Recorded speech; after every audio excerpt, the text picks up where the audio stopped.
আসসালামু আলাইকুম। প্রত্যেককে স্বাগত জানাচ্ছি নতুন আরেকটি ভিডিওতে। আজকের এই ভিডিওতে খুবই গুরুত্বপূর্ণ একটি বিষয় নিয়ে কথা বলবো, সেটা হচ্ছে যে কীভাবে বিসিএস প্রিলিতে 120 নাম্বার পাওয়া যায়। তো এখন কথা হলো 120 নাম্বার আমরা কিভাবে পাবো, তার আগে কথা হলো আমরা 120 নাম্বারের প্রস্তুতি কেন নেব।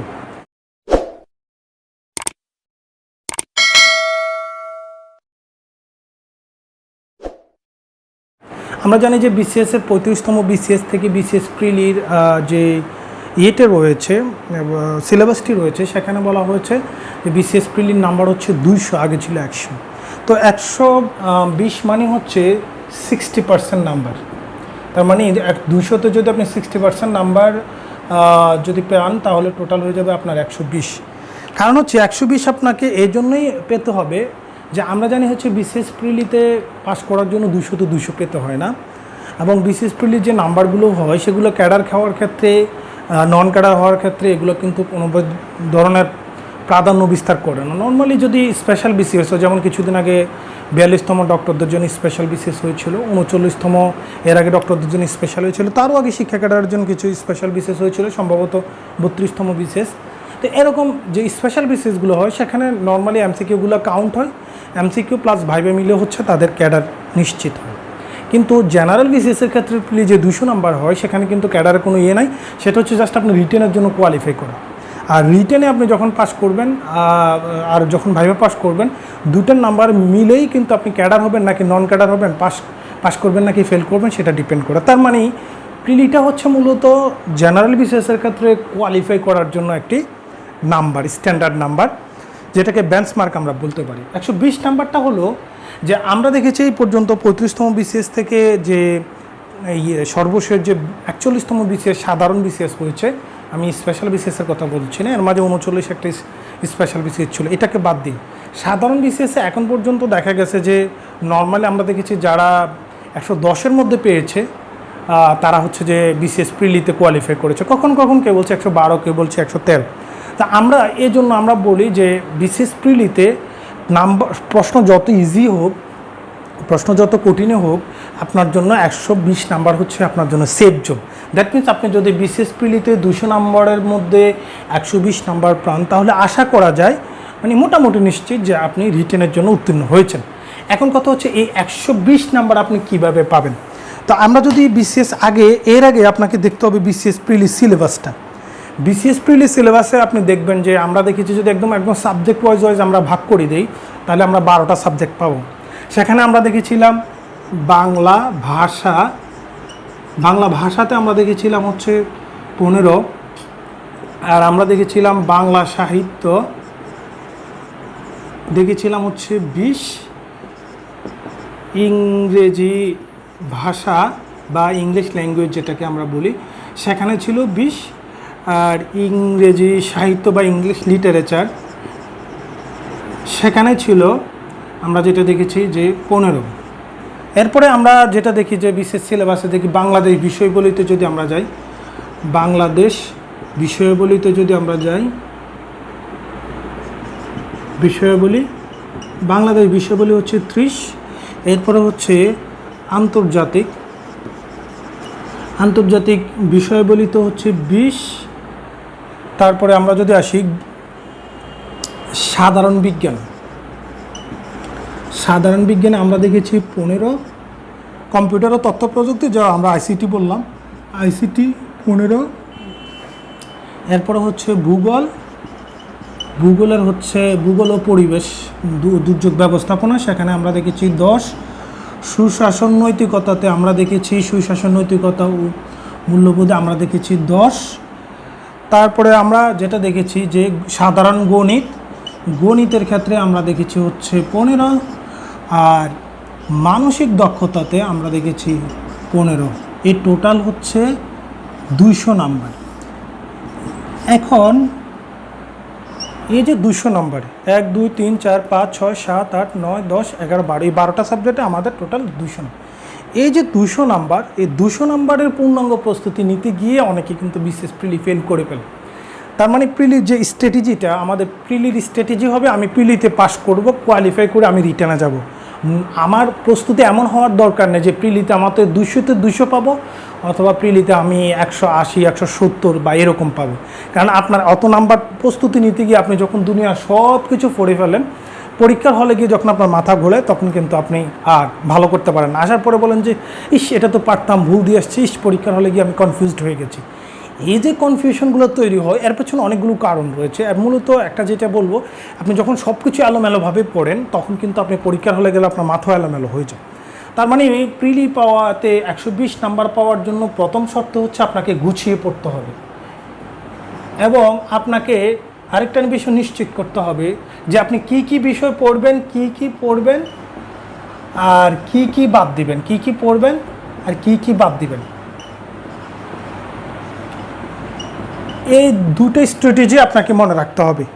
আর এই যে কি পড়বেন আর কি বাদ দিবেন, এটার ভিতরেই কিন্তু নির্ভর করে আপনার প্রিলি পাস করবেন নাকি ফেল করবেন। কারণ হচ্ছে আপনি দেখবেন আপনি অনেক পড়েন, কিন্তু পরীক্ষার হলে গিয়ে আপনি ভালো নাম্বার ভালো স্কোর উঠাতে পারছেন না, ভালো মার্কস পাচ্ছেন না। কিন্তু আপনার থেকে আরও কম পড়ুয়া একজন দেখবেন সারাদিন হয়তো ঘুরে টুরে অল্প পড়ে, সেও কিন্তু প্রিলি পাস করে ফেলছে, বা পরীক্ষার 1-2 মাস আগে পড়েও প্রিলি পাস করে ফেলছে, এরকম ঘটনা আছে। তো এটার মূল কারণ হচ্ছে সে কিন্তু স্ট্র্যাটেজিটা জানে যে কী ফলো করলে প্রিলি পাস করা যায়। আর আপনি হয়তো সব কিছু পড়ে ফেলছেন, পরীক্ষা হলে গিয়ে আপনার মাথা তালগোল হয়ে গেছে। তো প্রিলিতে 120 নাম্বার পাওয়ার জন্য যে স্ট্র্যাটেজি আপনাকে ফলো করতে হবে, এই যে প্রথম হচ্ছে আপনাকে গুছিয়ে পড়া, এটা আগে আপনাকে গুছাই নিতে হবে যে আমি গুছিয়ে পড়বো, এলোমেলো না পড়ে গুছিয়ে পড়বো। কি পড়বেন আর কি বাদ দিবেন সেটাও আপনাকে নিশ্চিত করতে হবে। আরেকটা বিষয় হলো, যে পরীক্ষার হলে যে আগে যে আপনি যে সাম্প্রতিক সাধারণ জ্ঞানের এই একটা মোটা বই পড়েন না, সেই চিন্তাটা বাদ দিয়ে দিতে হবে। কারণ হচ্ছে আমরা যেটা দেখলাম যে সাম্প্রতিক সাধারণ জ্ঞানে বিসিএস প্রিলির যে সিলেবাস আছে, সাম্প্রতিক সাধারণ জ্ঞানে যে বিসিএস প্রিলির শুধু আন্তর্জাতিক বিষয়গুলিতে বলা হয়েছে সাম্প্রতিক ও চলমান ঘটনার উপরে 4 নাম্বার। তার মানে প্রিলিতে সিলেবাসে সাম্প্রতিকের জন্য ওরা বলছে যে মাত্র আপনি 4 নাম্বার পাবেন। কিন্তু আপনি পরীক্ষার আগে গুরুত্বপূর্ণ বিষয় না পড়ে, বারবার রিভিশন না দিয়ে, কমন বিষয়গুলো রিভিশন না দিয়ে আপনি যখন সাম্প্রতিক সাধারণ জ্ঞানের বাজারে এত মোটা একটা বই পড়ে দুনিয়ার সাল, তারিখ, ডেট, নাম পড়ে পরীক্ষার হলে গিয়ে দেখেন যে 1 নাম্বার বা 2 নাম্বার কমন পাইছেন, কিন্তু 1-2 নাম্বার দিয়ে তো আপনি পাস করতে পারবেন না, তখন কিন্তু আপনার ফেলের এটা কিন্তু অনেক বড় একটা ভূমিকা রাখে। তার মানে পরীক্ষার আগ মুহূর্তে সাম্প্রতিক সাধারণ জ্ঞানের অত মোটা বই পড়ার দরকার নেই। এখন কেউ বলতে পারেন যে সাম্প্রতিক সাধারণ জ্ঞান পড়বো না, অবশ্যই পড়বেন, তবে সাম্প্রতিক সাধারণ জ্ঞানে যত নাম্বার বেশি না, মাত্র 4 নাম্বার।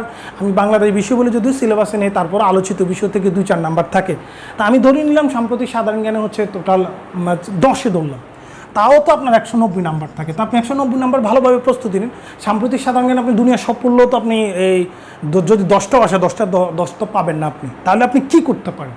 আপনাকে কমন টপিকগুলো পড়তে হবে, যে টপিক থেকে প্রশ্ন থাকবেই। তার মানে আমি এবার আসি যে বাংলার ভাষাতে আপনি যে 15তে আপনি টার্গেট নেন, আপনি 10 নেবেন। সাহিত্যেতে আপনি 20-এতে যে টার্গেট, সেখানে মনে করেন আপনি 15 পাবেন। ইংলিশ গ্রামারে আপনি টার্গেট নেন যে আমি 20-এ 15 নেব, দেখবেন আপনার 120-এর উপরে কিন্তু প্রস্তুতি হবে। 120-এর উপর প্রস্তুতি নিলে কিন্তু আপনি পরীক্ষার হলে গিয়ে 120 পাবেন। ধরে নিন আপনি 150 নম্বরের প্রস্তুতি বা 140 নম্বর। ইংরেজি সাহিত্যে আপনি দুনিয়া সব কিছু পড়ে ফেললেও আপনি 15 পাবেন না, আপনি ধরে নিলেন এখানে 8 থেকে 10 পাবেন। আমি ধরলাম 8 পাবেন, আপনি বেশি না, অর্ধেকটাই ধরলাম, অলমোস্ট অর্ধেক। বাংলাদেশ বিষয়গুলিতে আপনি যদি নর্মালিও পড়েন, তাও আপনি কিন্তু 20 থেকে 25 নাম্বার পাবেন, ঠিক আছে? তো আমি কমটাই ধরলাম 20। আন্তর্জাতিক বিষয়গুলিতে একদম কমনলি 15 নাম্বার কমন পাওয়া যায়। সাধারণ বিজ্ঞানে আমি ধরলাম আপনি 10 প্রস্তুতি নিলেন, আইসিটিতে 10, ভূগোলে ধরলাম হচ্ছে আপনি 5 নিলেন অর্ধেক, সুশাসন নৈতিকতা ধরলাম 5। আর গণিতে যদি আপনি গণিত এক্সপার্ট না হন, তারপরেও আপনি গণিতে যে বিসিএসের যে গণিত আসে সেখানে আপনি প্রস্তুতি নেন 10। মানসিক দক্ষতাতে 10 থেকে 12 নাম্বার উঠানো একদম ইজি। আমি একবার দেখবেন ইজি কোশ্চেন, আমি মানসিক দক্ষতাতে 12 ধরলাম। তো আমি যদি এখন কাউন্টিংয়ে যাই, কাউন্টিংয়ে গেলে কী হবে দেখেন, 10, 15, 25, 25 আর 5-এ হলো 30, আর 30 আর 10-এ হলো 40, 15, 15, 30, 40, 40। আমি খুচরাতে পরে আসতেছি, 8 নাম্বার বাদ রয়েছে। 40-এর 2 কত, 40-এর 20 হলো 60, 60 আর 15, 75, 75 আর 85, 85 10-এ কত, 95, 95 আর 5-এ হচ্ছে 100, 100 আর 5 হলো 105, 105-এ আর 10-এ হলো 115, 115 আর হলো 12 আর এদিকে 8, 20, তার মানে কত, 120, 135 নাম্বার। তার মানে যদি আপনি একদম রাফলিও যদি ধরেন আপনার 135 নাম্বার আপনার চলে আসছে এখানে, তার মানে আপনাকে এই টার্গেটটা নিয়ে যে আমি বাংলা ভাষাতে মানে বাংলা ব্যাকরণে আমি 15 তো 15 দরকার না, আমি 10 পাবো, সাহিত্যতে আমার 20 দরকার না, আমি 15 নেব, ইংরেজিতে ভাষাতে আমি মানে ইংলিশ গ্রামারে আমি নেব 15 নিব, আর সাহিত্যে তো আমি ধরলাম 8 থেকে 10, আমি কমটাই ধরলাম 8 থেকে 10 ইজিলি উঠানো যায়। আর বাংলাদেশ বিশ্ববলিতে একদম ইজিলি 25 উঠানো যায়, আমি কমটাই ধরলাম 20। আন্তর্জাতিক বিশ্ববলি তো একবারে কমও যদি ধরি 15 তো পাওয়া যায়, আপনি দেখবেন কীভাবে। এখন কথা হচ্ছে এই যে টপিকগুলো এগুলো আপনি কীভাবে প্রস্তুতি নেবেন। আপনার টার্গেট কিন্তু এটাই থাকবে, এটা না, আপনার টার্গেট থাকবে এটা পাওয়া। এটা পাওয়ার জন্য তো আপনার বাংলা ভাষাতে কী কী জিনিস আপনি পড়লে, আমি এটা মুছে ফেলতেছি যে বাংলা ভাষাতে আপনি কী কী জিনিসগুলো পড়লে আপনি হচ্ছে 15 10 পাবেন, ইজিলি পাবেন। তার মানে আপনাকে ওই যে বললাম কী কী পড়বেন, কী কী বাদ দেবেন, সেটা আজকে সিলেক্ট করতে হবে। প্রথমে আপনি বাংলা যেটা পড়ে ফেলবেন সেটা হচ্ছে বাংলা বানান। এখান থেকে কিন্তু বিসিএস প্রিলির বাংলা অংশ প্রশ্ন থাকে এবং বিসিএস প্রিলির মানসিক দক্ষতা যে অংশ থাকে সেখানে থাকে। তার মানে বানান শুদ্ধিকরণ যেটাকে বলে। তারপরে সন্ধি থেকে কোশ্চেন একটা থাকেই, সন্ধি পড়েন। তারপরে আপনি পড়েন হচ্ছে সমাস পড়েন। তারপরে কি পড়বেন, সমাস পড়লেন। তারপরে হচ্ছে আপনার ধ্বনি ও বর্ণর একটা অংশ থাকে, তো ধ্বনি ও বর্ণ থেকে কমন প্রশ্নগুলো আপনি যদি পড়েন তাহলে কিন্তু আপনার হয়ে যাবে। আমরা এখানে এই ক্ষেত্রে আমরা বিসিএস প্রিলির যে অ্যানালাইসিসের যে সাজেশনটা আছে আমরা সেটাও দেখে নিতে পারি এখান থেকে, যে আমরা কী কী পড়তে পারি। তো তাহলে আপনি এইটা পড়লেন। আর বাংলাতে যেটা হয় একদম কমন একটা কোয়েশ্চেন হচ্ছে, আমি জাস্ট কমন জিনিসগুলো বলছি, যে প্রতি শব্দ আপনি পড়েন, এটা আপনার জন্য কমন। তারপরে হচ্ছে আমরা দেখেছি বাংলা পরিভাষা থেকে কিন্তু একটা কোশ্চেন থাকে, তো আপনি পরিভাষাটা পড়েন। তারপরে কি পড়বেন, পরিভাষার পরে বিপরী শব্দ থাকে একটা, বিপরী শব্দ, তো বিপরী শব্দ 7। এরপরে আপনি পড়েন হলো এখন যেটা পড়তে পারেন, তারপরে হচ্ছে যুক্ত বর্ণ, ধ্বনি ও বর্ণ যেটা পড়ছিলেন। তারপর আরেকটা বিষয় আপনারাকে পড়তে পারেন, সেটা হলো সন্ধি। বিপরীত শব্দ তো দিলাম, বিপরীত শব্দ পড়লেন। গুরুত্বপূর্ণ বাংলা শব্দ অর্থ, যদি এই শব্দ অর্থটা আপনার কিন্তু কমন আসবে না, আপনি এটা কমন পালায় পেতে গেলে অনেক বেশি পড়তে হবে, আপনার এটা পড়ার দরকার নেই। এটাকে আপনি বাদ দিয়ে আপনি পড়ুন হলো 8 নম্বরে, সেটা হলো বিপরীত শব্দ পড়লেন, প্রতিশব্দ পড়লেন, সমাস পড়লেন, সন্ধি, বানান, বাক্য শুদ্ধিকরণ পড়ুন। বাক্য শুদ্ধিকরণ পড়েন। তারপরে আপনি পড়তে পারেন হচ্ছে যে উপসর্গ পড়তে পারেন, উপসর্গ পড়তে পারেন। তারপরে আপনি যেটা পড়তে পারেন সেটা হলো প্রকৃতি প্রত্যয় পড়তে পারেন। তো প্রকৃতি প্রত্যয়ের ক্ষেত্রে যেটা হবে একটু খেয়াল করুন, আপনার কাছে মনে হবে প্রকৃতি প্রত্যয় তো অনেক কঠিন, আমি তো পড়ে মনে রাখতে পারি না। প্রকৃতিপত্র আপনার সকল না পড়ে শুধু বিগত সালে বিভিন্ন যে নিয়োগ পরীক্ষাতে প্রশ্নগুলো আসছে এগুলো পড়লে ইনশাল্লাহ প্রকৃতিপত্রতে আপনি কমন পেয়ে যাবেন। এ হলো বাংলা 10-10-এর এরপরে আমরা বাংলা সাহিত্যে আপনি যদি 20-এর ভিতরে 15 পেতে চান তাহলে আপনাকে কী কী পড়তে পারেন। বাংলা বানান কিন্তু অনেক সময় 2-3টেও থাকে, ঠিক আছে, বাংলা বানান সবসময় প্রতিশব্দ অনেক সময় একটার অধিকও থাকে। তো বাংলা সাহিত্যে যদি আপনি 20-এর মধ্যে 15 পেতে চান তাহলে আপনি কী পড়তে হবে, রবীন্দ্রনাথ পড়ে ফেলতে হবে, রবীন্দ্রনাথ A to Z তার রচনা এভরিথিং। তারপর আপনাকে নজরুল পড়ে ফেলতে হবে, নজরুলের এভরিথিং পড়বেন। তারপরে আপনি যেটা পড়বেন সেটা হলো যে মুক্তিযুদ্ধভিত্তিক গ্রন্থ, মুক্তিযুদ্ধভিত্তিক যে গ্রন্থ রয়েছে এগুলো কিন্তু বিভিন্ন 2-3টা পর্যন্ত থাকে, মুক্তিযুদ্ধভিত্তিক যত গ্রন্থ আছে সব পড়ে ফেলবে। এছাড়া হচ্ছে বিভিন্ন যে বই রয়েছে বা গ্রন্থ রয়েছে বিভিন্ন গ্রন্থের বিষয়গুলো, অর্থাৎ এই গ্রন্থটা কি বিশেষ করে দেশভাগ আর হলো তেভাগ আন্দোলন গ্রন্থের বিষয়গুলি, এই বিষয়টা পড়বেন। তারপরে কি পড়বেন, চরিত্র পড়বেন, বিভিন্ন কবি সাহিত্যিকদের বিখ্যাত যে চরিত্র আছে সেই চরিত্রটুকু পড়বেন। তো ব্যক্তিত্ব পড়লেন রবীন্দ্রনাথ, নজরুল, আর কি কারোর পড়বেন না, অবশ্যই পড়বেন। তাহলে আর কাকে পড়বেন, আর পড়বেন হচ্ছে বঙ্কিমচন্দ্রটা পড়বেন, বঙ্কিমচন্দ্র পড়বেন। আর কি পড়বেন, বঙ্কিমচন্দ্রের পরে পড়বেন হচ্ছে মাইকেলের পড়ে ফেলবেন, মাইকেল মধুসূদন দত্ত, মাইকেল মধুসূদন দত্তকে পড়বেন। আর এরপরে আপনাকে যেটা পড়তে পারেন সেটা হলো ব্যক্তিদের মধ্যে 6-7 নম্বরে আমরা যদি লিখি কবি জসীমউদ্দিন পড়বেন, কবি জসীমউদ্দিন। এরপরে কাকে পড়বেন? কবি জসীমউদ্দিনের পরে আপনাকে পড়তে হবে আলাউল, পড়তে পারেন। আচ্ছা, এরপরে আমাদের আরেকটা বিষয় হচ্ছে মীর মোশাররফ হোসেন আমাদেরকে পড়তে হবে।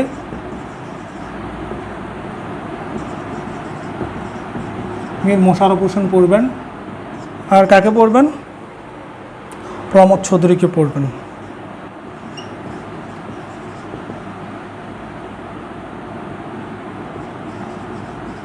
তাহলে আর কাকে পড়বেন? আর অন্য আরও আছে, যেমন ডক্টর শামসুর রহমানকে পড়তে পারেন, কবি শামসুর রহমানকে পড়তে পারেন। আর এখন হচ্ছে যেটা বলে সৈয়দ শামসুল হক পড়তে পারেন, সৈয়দ শামসুল হক পড়লেন। আর হলো প্রমোদ চৌধুরী তো বললামই, আর হলো আমাদের মুনির চৌধুরী পড়তে পারেন। এগুলো হচ্ছে কমন। আপনি এরপর বেশি যদি আপনার হাতে সময় থাকে আপনি তখন সেটা পড়লেন, সেটা কিন্তু। এরপরে আমাদের জানি চর্যাপদ থেকে কোশ্চেন থাকে, তার মানে চর্যাপদের A to Z আপনাকে পড়ে ফেলতে হবে, চর্যাপদ। এরপরে আপনাকে বাংলা সাহিত্যের যে মধ্যযুগের যে বিভিন্ন বিষয়গুলো আছে, মধ্যযুগ পুরোটা পড়ে নেবেন। চাইলে বিশেষ প্রিলিমিনারি অ্যানালাইসিসও দেখতে পারেন, এখানে মধ্যযুগটা গুছিয়ে দেওয়া আছে। এই মোটামুটি। এরপরে যেটা হচ্ছে পত্রপত্রিকা পড়তে হবে। পত্রপত্রিকা থেকে কম প্রশ্ন থাকে, বিভিন্ন পত্রপত্রিকার সম্পাদক কি, গুরুত্বপূর্ণ পত্রিকার প্রতিষ্ঠার সাল, এটা কোথা থেকে প্রকাশিত হয়, এই জিনিসগুলো একটু দেখতে হবে পত্রপত্রিকা। এরপরে আরেকটা বিষয় গুরুত্বপূর্ণ হচ্ছে বাংলা সাহিত্যের বিভিন্ন প্রথম। বাংলা সাহিত্যের প্রথম যেমন ওই যে বাংলা সাহিত্যে ধরেন হলো ওই যে পাঁচালী গানের জনককে, তারপরে হলো আমরা জানি দশরথী রায়, তারপরে হলো টম্পা গানের জনককে, তারপর বাংলা সাহিত্য সম্রাটকে, এরকম, বা আধুনিক বাংলা কবিতার জনককে, এই জিনিসগুলো বাংলা সাহিত্যের যে প্রথম। এই যদি আপনি এটা পড়েন, আশা করি বাংলা সাহিত্যে আপনার 15 উপরও পেতে পারেন, ধরে নিলাম। আশা করি এখান থেকে আপনারা 15 নাম্বার পেয়ে যাবেন ইনশাল্লাহ। তো আপনার বাংলাতে এটা পড়া শেষ। তাহলে এগুলো যদি আপনি পড়েন তাহলে আপনার বাংলা মোটামুটি 120 নাম্বারের জন্য বাংলার যে অংশটুকু এটা অনেকটাই কাভার হয়ে যাবে। এরপরে আমরা যদি আসি ইংলিশ লিটারেচারে, ইংলিশ ল্যাঙ্গুয়েজে কী কী পড়বেন। ইংলিশ ল্যাঙ্গুয়েজে একদম প্রিপোজিশন একদম কমন, তার মানে প্রিপোজিশন থেকে কোশ্চেন একটা থাকবেই। তারপরে হচ্ছে ফ্রেজ অ্যান্ড ইডিয়মস থেকে 2-3টেও থাকতে পারে, ফ্রেজ অ্যান্ড ইডিয়মস। তারপরে আমরা যদি আসি যে মানে একদম কমন যে জিনিসগুলো থাকে সেটা হচ্ছে যে সিঙ্গুলার এবং প্লুরাল, এটা কিন্তু একদম কমন, সিঙ্গুলার অ্যান্ড প্লুরাল। তারপরে আমরা যেটা দেখেছি যে বিভিন্ন প্রকার মডিফায়ার, যেমন হচ্ছে জিরান, পার্টিসিপল ইনফিনিটিভ, মডিফায়ার।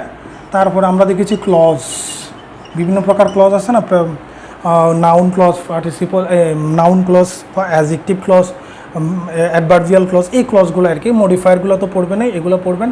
তারপর আর কি পড়বেন, একদম কমন একটা জিনিস আসে, সেটা হচ্ছে ভয়েস চেঞ্জ। এখান থেকে কোন কোশ্চেন থাকে, তার মানে ভয়েস চেঞ্জ পড়বেন।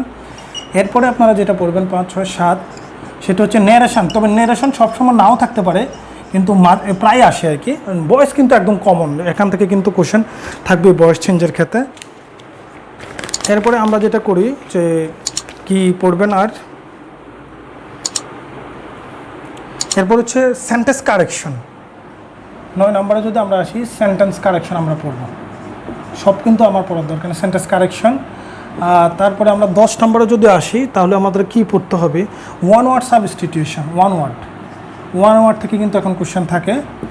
আর আপনারা যেটা পড়তে পারেন সেটা হলো পার্টস অফ স্পিচটা খুব ভালোভাবে পড়ে নেবেন, পার্টস অফ স্পিচ। আর ভোকাবুলারি, এখন বলতে পারেন ভোকাবুলারি তো এটার কোনো আগা নাই গোড়া নাই, এটা আমি শেষ করব কীভাবে। ভোকাবুলারি যদি সব পড়তে না পারেন, শুধু বিগত সালে বিভিন্ন বিশ্ববিদ্যালয় ভর্তি পরীক্ষা, নিয়োগ পরীক্ষা, বিগত সালের ভোকাবুলারি, এগুলো পড়লে অনেকটাই কভার হয়ে যায়। ভোকাবুলারিতে প্রশ্ন কিন্তু ভালোই থাকে আর কি, মানে মোটামুটি মাঝে মাঝে বেশিও থাকে, কখনো কখনো তবে 1-2টা কোশ্চেন থাকে।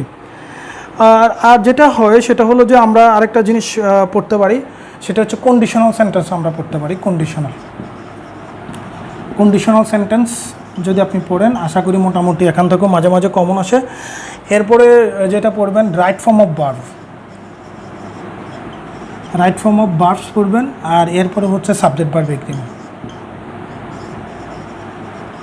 তো এগুলো যদি পড়েন, সাবজেক্ট ভার্ব এগ্রিমেন্ট যদি মোটামুটি এগুলো যদি পড়েন, তাহলে আশা করি যে আপনার হচ্ছে মোটামুটি আপনার এই প্রিলির এই ইংলিশের অংশটা কাভার হয়ে যাবে।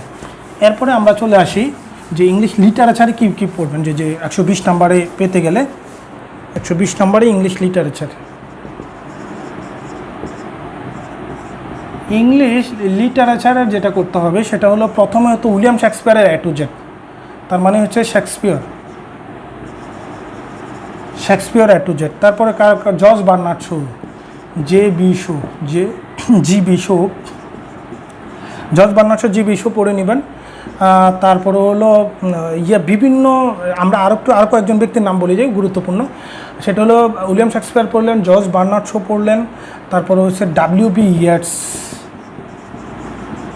তারপরে হচ্ছে আমরা যদি লিখি জর্জ ইলিয়ট,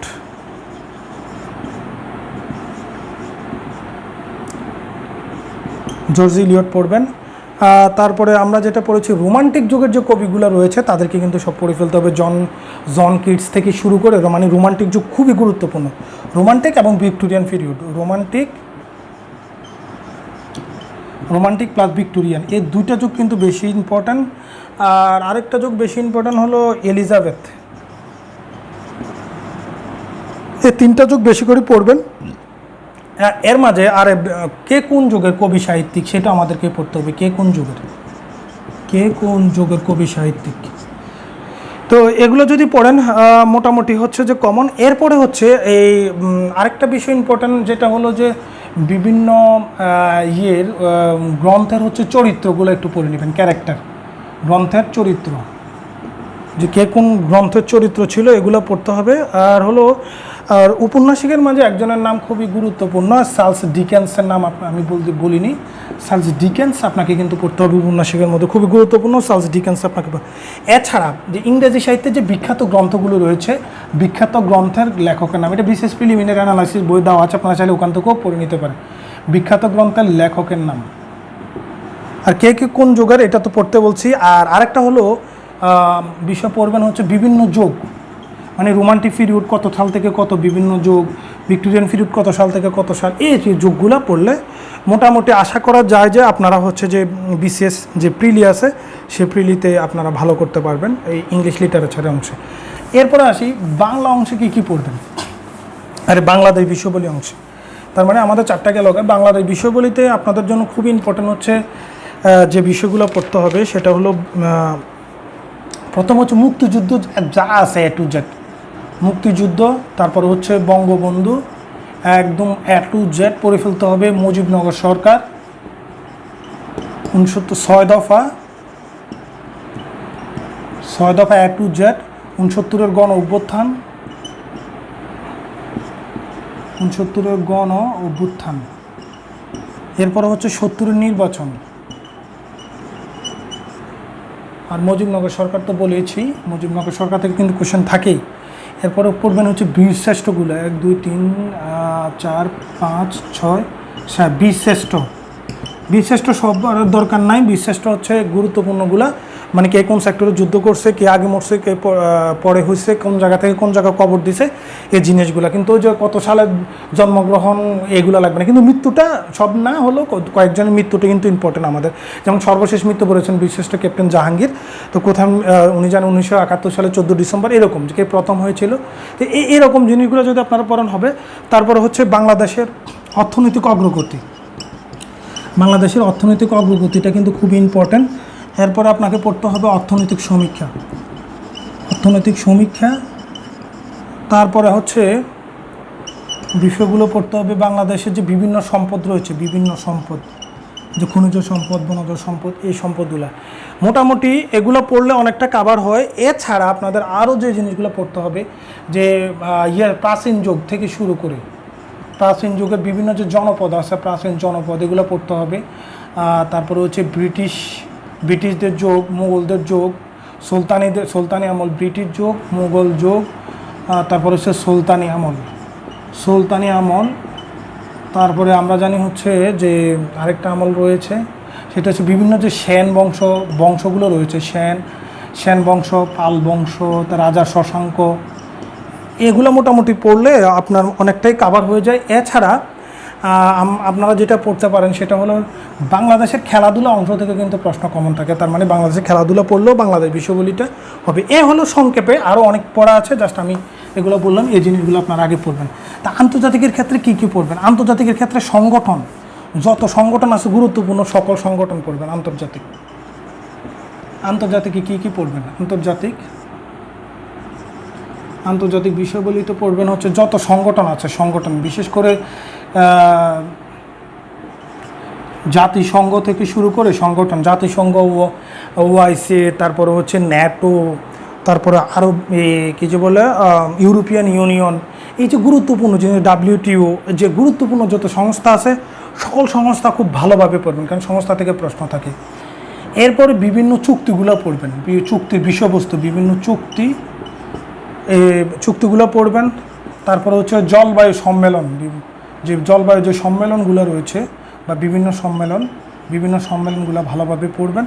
আর হচ্ছে আলোচিত যে বিষয়গুলো রয়েছে, বিশ্বের যে বর্তমান আলোচিত বিষয়গুলো, আগের এবং বর্তমানে সে আলোচিত বিষয়গুলো যদি আপনি পড়েন, আশা করি বিশেষ প্রিলিমিনারি অ্যানালাইসিসের বইয়ের আন্তর্জাতিক অংশটুকু আপনারা ফলো করতে পারেন। গত বিসিএসে প্রায় 41তম বিসিএসে প্রায় 20টার মাঝে প্রায় এখানে 14-15 মতন কমন ছিল, আপনারা এটা দেখতে পারেন।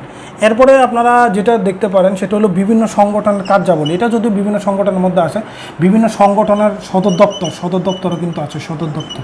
তো এগুলো মোটামুটি পড়লে, আর হচ্ছে কিছু ট্রার্ম আছে, জিওপলিটিক্যালি কিছু ট্রার্ম আছে, যেমন হচ্ছে পিং পং ডিপ্লোমেসি, তারপরে সানশাইন পলিসি, এরকম কিছু যে ডিপ্লোম্যাটিক যে টার্ম আছে, অভিধান আছে, সেই অভিধানগুলোকে আপনাকে জানতে হবে।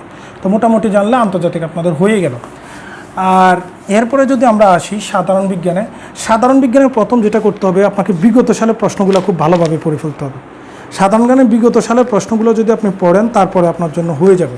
তার মানে আপনার সাধারণ বিজ্ঞানে যেটা করতে হবে, প্রথম কাজে হবে বিগত সালের প্রশ্ন পড়া, বিগত সালের প্রশ্ন। এরপরে কাজ কি হবে? এরপরে কাজ হবে যে মানবদেহ ও রক্ত পড়তে হবে, মানবদেহ ও রক্ত। এরপরে হচ্ছে বিভিন্ন রোগ ব্যাধি পড়তে হবে, বিভিন্ন রোগ ব্যাধি। তারপর আর কি পড়তে হবে? আর পড়তে হবে খাদ্য ও পুষ্টি পড়তে হবে, খাদ্য ও ভিটামিন বা পুষ্টি, যাই বলেন না কেন, কোন ভিটামিনটা আছে, কোন খাদ্যে কী আছে। তারপরে হচ্ছে বায়ুমণ্ডল, এটা কিন্তু ভূগোল ও প্রশ্ন থাকে বায়ুমণ্ডল থেকে, বায়ুমণ্ডল ভালোভাবে পড়বেন। তারপরে হচ্ছে বিভিন্ন প্রকার যে মৌলিক পদার্থ রয়েছে, বিভিন্ন প্রকার পদার্থ, সেই পদার্থগুলো, বিশেষ করে মৌলিক পদার্থগুলো আমাদের জন্য খুব ইম্পর্ট্যান্ট। তারপরে হচ্ছে বিভিন্ন প্রকার যে কালচার রয়েছে, যেমন এপিকালচার, পিসিকালচার, এই কালচারগুলো পড়বেন, পড়বেন। তারপরে হচ্ছে যেটা পড়বেন সেটা হচ্ছে ভাইরাস ও ব্যাকটেরিয়া পড়বেন, ভাইরাস ও ব্যাকটেরিয়া। তারপরে হচ্ছে জেনেটিক্স পড়বেন, তারপরে হচ্ছে যেটা পড়বেন বিভিন্ন পরিমাপক যে যন্ত্র রয়েছে, পরমাণু আছে, পরমাণুর গঠন, পরমাণু সংক্রান্ত যা আছে, বিভিন্ন পরিমাপক যন্ত্র, এগুলো মোটামুটি পড়লে আপনার পরীক্ষা অনেকটা কাভার হয়ে যাবে। তবে বিজ্ঞানের বিগত সালে প্রশ্ন অনেক রিপিট হয়, বিভিন্ন বিশেষ করে বিসিএসের বিগত সাল এবং বিভিন্ন নিয়োগ পরীক্ষার বিগত সালগুলো পড়বেন। এই গেল বিজ্ঞান। তাহলে আমাদের আইসিটিতে আমরা কী পড়তে পারি? আইসিটিতে আপনি পড়বেন হচ্ছে যে বিভিন্ন ইনপুট আউটপুট। আইসিটিতে আপনি কী পড়বেন? Input output. এরপরে হচ্ছে ওয়্যারলেস কমিউনিকেশন, যেমন হচ্ছে ব্লুটুথ, ওয়াইম্যাক্স, ওয়াইফাই, হ্যাঁ, তার মানে হচ্ছে ওয়্যারলেস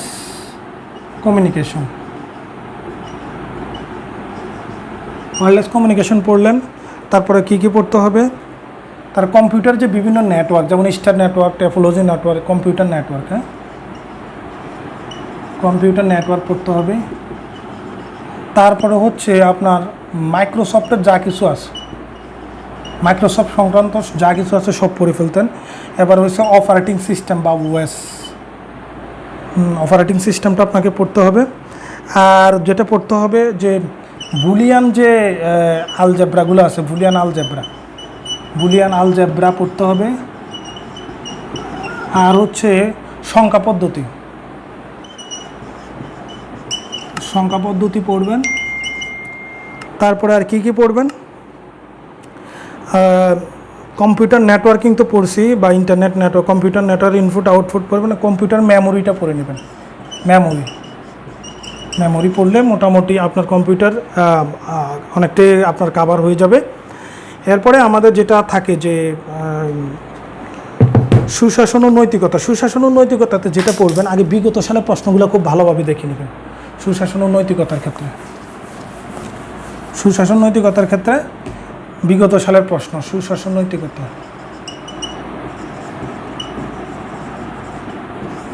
তার মানে কি করবেন, বিগত সালের প্রশ্নগুলো আগে দেখবেন। তারপরে কি দেখবেন, তারপরে দেখবেন যে সুশাসন সুশাসনের যে সংজ্ঞাগুলো কে কীভাবে বলেছে, সুশাসনের সংজ্ঞা পড়বেন। তারপর হচ্ছে সুশাসনের যে উপাদান, যেমন বিশ্বব্যাংকের মতো সুশাসনের উপাদান হচ্ছে 6টি, জাতিসংঘের মতো 9টি, এই উপাদানগুলো ভালোভাবে পড়বেন, কে কয়টা উপাদান বলেছে। তারপরে নৈতিকতার সংজ্ঞাগুলো পড়বেন, নৈতিকতার সংজ্ঞা, নৈতিকতা ও সুশাসনের মাঝে পার্থক্য, এগুলো এবং মূল্যবোধের মাঝে পার্থক্য, এগুলো সংজ্ঞাগুলো ভালোভাবে পড়বেন। আর মূল্যবোধটা পড়বেন, মূল্যবোধের প্রকারভেদ পড়বেন, পাশাপাশি অধিকার পড়বেন, কোনটা কোন অধিকার, কোনটা রাজনৈতিক অধিকার, কোনটা সামাজিক অধিকার, হ্যাঁ, কোনটা মৌলিক অধিকার। এই অধিকারগুলো মোটামুটি পড়লে আপনার সুশাসন নৈতিকতা অনেকটাই কাভার হয়ে যাবে। এরপর আমাদের আসে ভূগোলে কী পড়বেন। ভূগোলের জন্য আপনি বিগত সালের প্রশ্নগুলো পড়বেন, বিগত সালের প্রশ্ন ভূগোল। আর কি পড়বেন, নবম দশম শ্রেণীর বইটা পড়ে ফেলতে হবে একবারে A to Z। নবম দশম শ্রেণীর বইটা পড়বেন। আর কি পড়বেন, আর পড়বেন হচ্ছে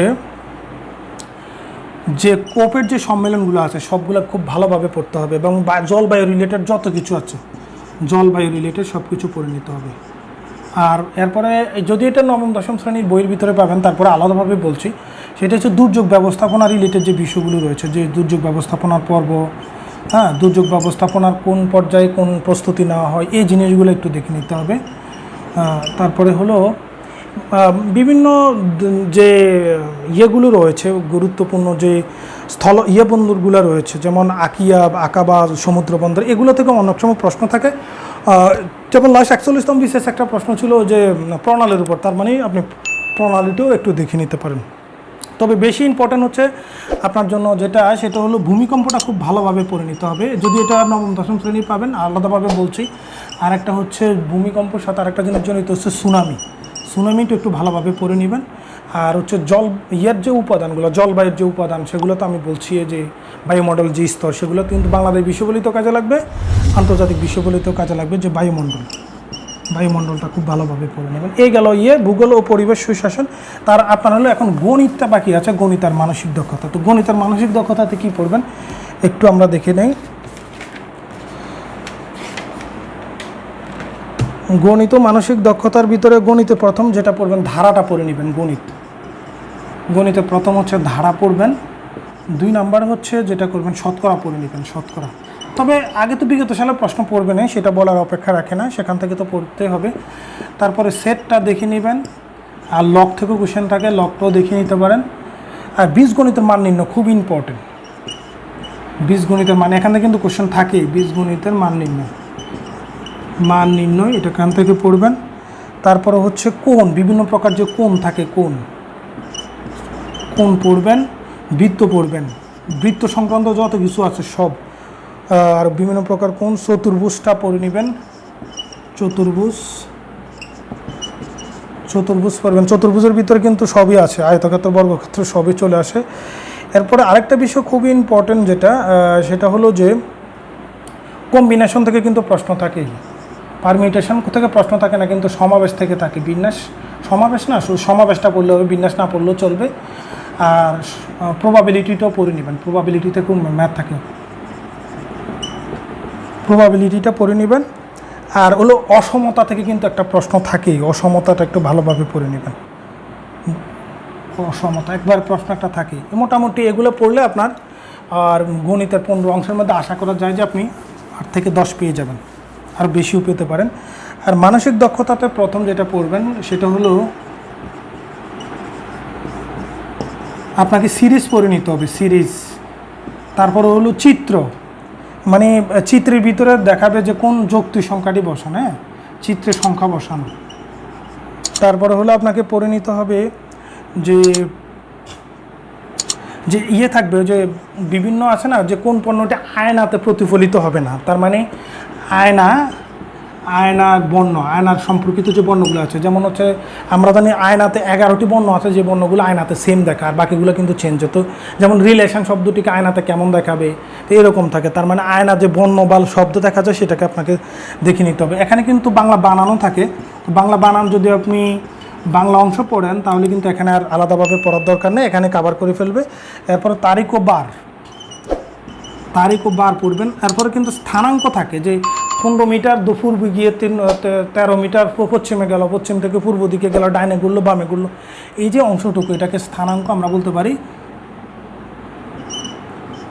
এই স্থানাঙ্কটা ভালোভাবে পড়ে নেবেন, স্থানাঙ্কটা আপনার মোটামুটি পরীক্ষাতে ভালো আসে। এগুলো যদি আপনি পড়েন মোটামুটি আপনার মানসিক দক্ষতা কাভার হয়ে যাবে। এই যে টপিকগুলি বললাম, এই টপিকগুলো যদি আপনারা ভালোভাবে পড়েন, আশা করি আপনার প্রিলিতে 120 নাম্বার পাওয়া আপনার জন্য সহজ হয়ে যাবে। তবে মনে রাখবেন, প্রিলিতে পাস করার জন্য অনেক বেশি পড়তে হয় না, আবার একবার না পড়লেও হয় না, আপনাকে ব্যালেন্স রেখে পড়তে হবে। তবে পড়ার ক্ষেত্রে কিছু কৌশল আছে, যে কৌশলগুলো বললাম এই কৌশলগুলো অবলম্বন করবেন। আর পরীক্ষার আগে সাম্প্রতিক সাধারণ জ্ঞান না পড়ে গুরুত্বপূর্ণ বিষয়গুলো আগে যেগুলো পড়েছেন সেগুলো যদি আপনি রিভিশন দিয়ে পরীক্ষার হলে ঢোকেন, তাহলে কিন্তু আপনার গুরুত্বপূর্ণ জিনিসগুলো আর কনফিউশন হবে না, ভুল হওয়ার সম্ভাবনা অনেক কমে যাবে। তো এই পদ্ধতি নিলে আশা করি আপনারা সফল হবেন। সবার জন্য শুভকামনা রইল। আসসালামু আলাইকুম রহমতুল্লাহ।